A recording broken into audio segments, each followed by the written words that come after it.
शंकराचार्य जी जो हमारे हैं उनके उनके लिए जो उन्हें स्नान नहीं करने दिया, उसके बाद जो विवाद खड़ा हुआ है, उसे कैसे देखते हैं? देखिए, ये सीधा सीधा भाजपा सरकार के अंत के तरफ बढ़ता जा रहा है और भाजपा डायनासोर की प्रजाति की तरह विलुप्त हो जाएगी, इस धरती से खत्म हो जाएगी।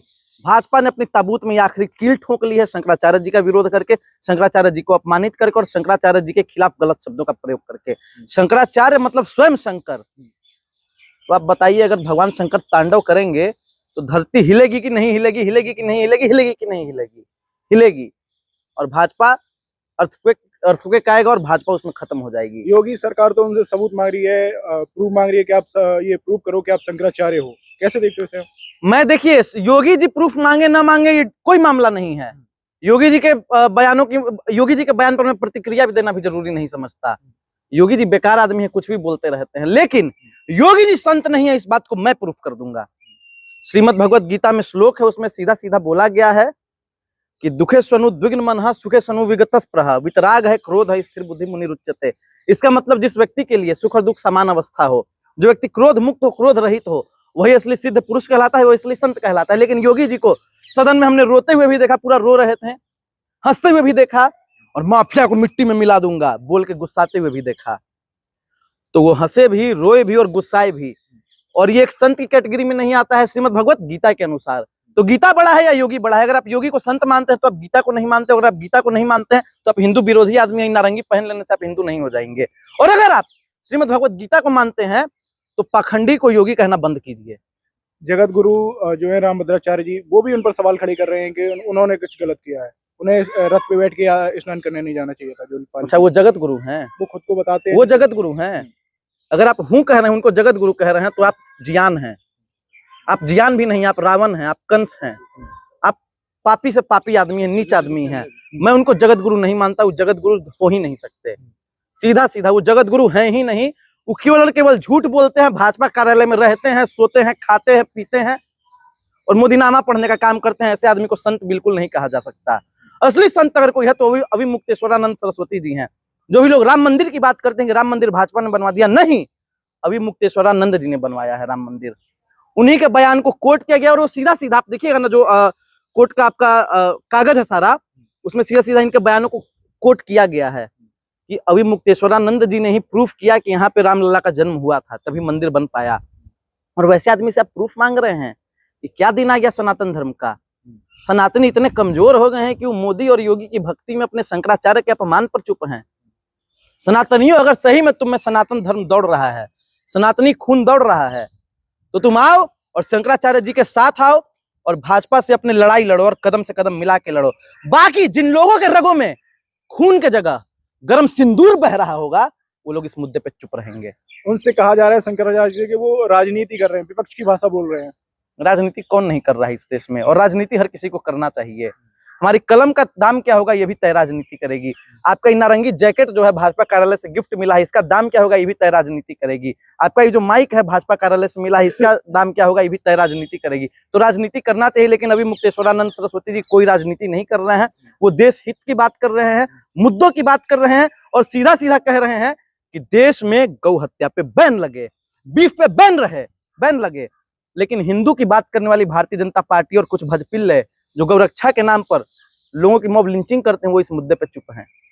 वो तो ये आरोप लगा रहे हैं कि भाजपा जो है बीफ एक्सपोर्ट जो करते हैं उन लोगों से चंदा भी लेती है, जो बीफ एक्सपोर्ट। अरे महाराज, श्री राम कह गए सिया से, एक दिन ऐसा आएगा और बीफ बेचने वाली कंपनी से चंदा लेने वालों का लड़का नारंगी जैकेट पहनकर कट्टर हिंदू कहलाएगा? ऐसा होता है कहीं? मोदी जी जो किरण रिजिजू का बयान था, कहा था कि नहीं कि मैं बीफ खाता हूँ, कहा था ना? अरे बोला कि नहीं बोला था? बोला था ना? तो फिर किरण रिजिजू से सवाल किए कभी? हिंदू कहलाने का हक है इन लोगों को? हिंदुत्व के नाम पे वोट मांगने का हक है इन लोगों को?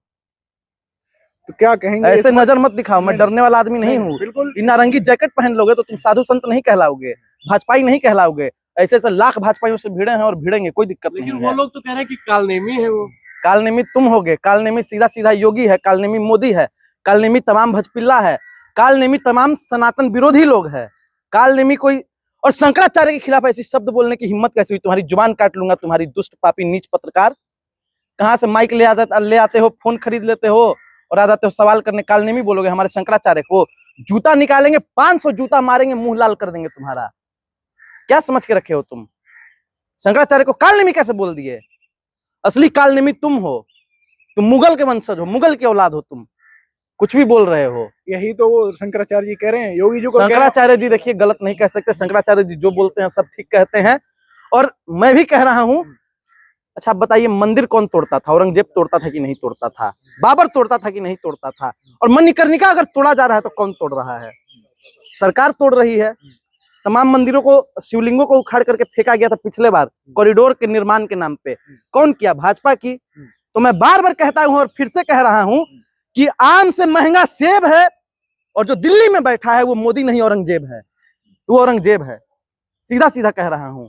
उस आदमी को आप देखिए, सनातन धर्म का लगातार वो दुष्ट आदमी अपमान करते जा रहा है, और अपमान करने के बाद ऐसे करके शॉल ओढ़ लेगा एगो। ये देखिए शॉल आपका खुला, ऐसे ओढ़ लिए,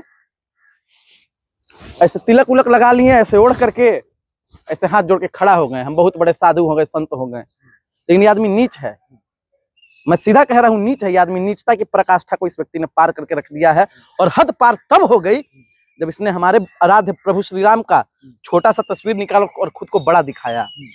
नीचता की पराकाष्ठा को तब इस व्यक्ति ने पार किया जब हमारे बजरंग बली को ऐसे करके हवा में उड़ा दिया। अगर आप बताइए वो पतंग कट जाती और कहीं भी गिर जाती कूड़े कचड़े में, तो मितेश पांडे छोड़ता ऐसे व्यक्ति को? नहीं छोड़ता। मैं खुला कह रहा हूं, अगर कोई भी आदमी सनातन धर्म का अपमान करेगा उससे मितेश पांडे अकेले भिड़ेगा।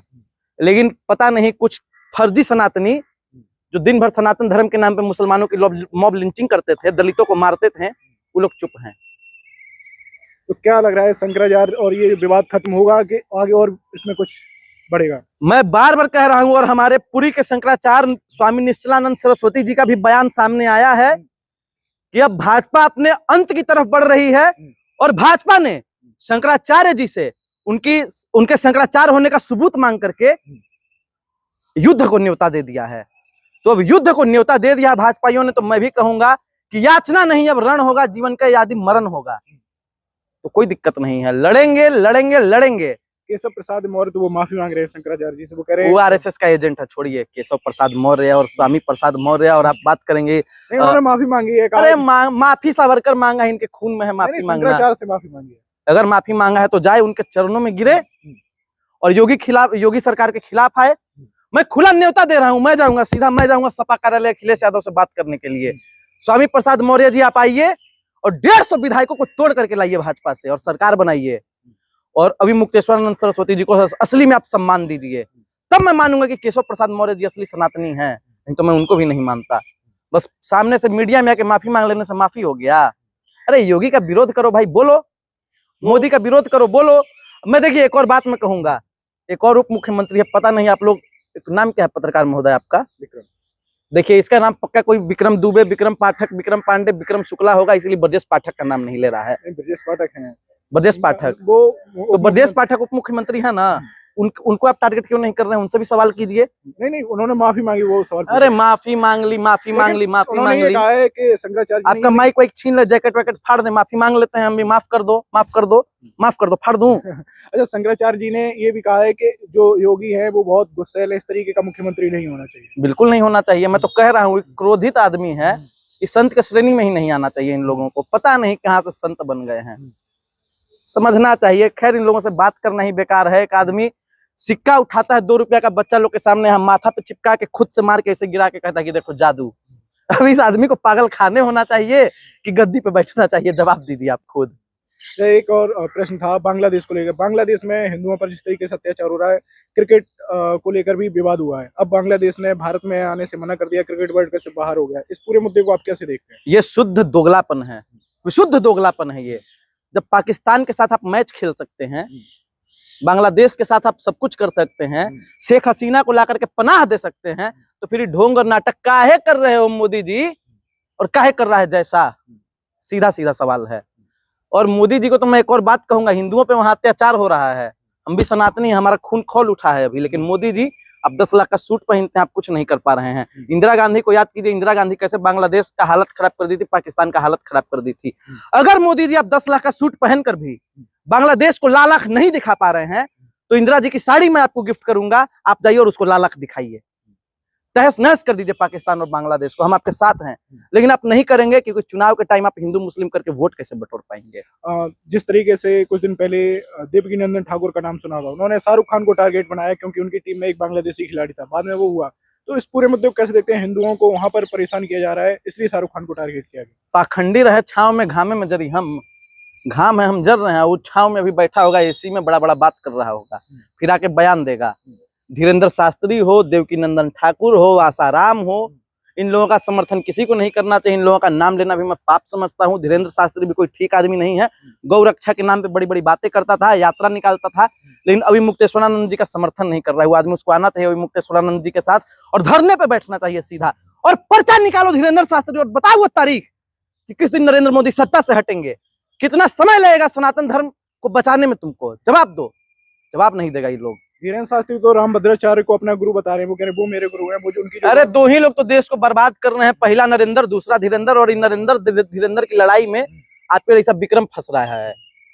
और अगर इस विक्रम नाम के व्यक्ति की इस जैकेट को पहनने के कारण कोई मॉब लिंचिंग कर दे तो फिर मुझे मत कहना, क्योंकि भाजपा कार्यालय से जैकेट आपको मिला है, इस बात को आप खुद कहते हैं।